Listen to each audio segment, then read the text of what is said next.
রাস্তায় নামাজ পড়ার অনুমতি না থাকলেও ট্রেনে পুজো করা যাবে ধুমধাম করে।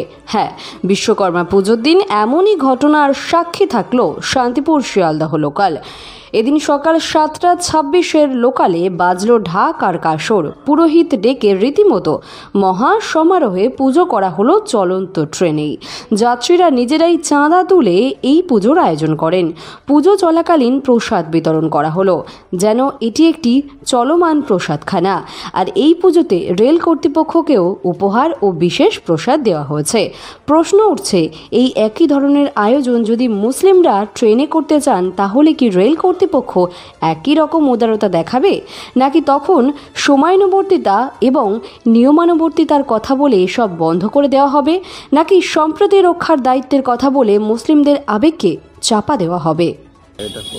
এটা হচ্ছে ঐকান্তিক প্রচেষ্টা, এটা সম্ভবপর হয়। এটা যে যার মতো করে তার দায়িত্ব বুঝে নিয়ে এই পুজোটা আয়োজন করে। এই পুজোর ধরুন কোনো কমিটি গঠন হয় না, কোনো কিছুই হয় না। একটা ট্রেন যাত্রীর যে সবার যে আন্তরিকতা, যে না আমরা ট্রেনে সফর করি, ট্রেনে প্রতিনিয়ত আমরা যাতায়াত করি, তারপরে ভিত্তি করে সবাই তার নিজের থেকে এটার প্রতি উদ্যোগী হয়, যার কারণে এটা সম্ভব। একদম লেবার শ্রেণীর থেকে একদম পুরো নবান্নের চাকরি করা অব্দি লোক সবাই এর সঙ্গে ইনভলভ আছে।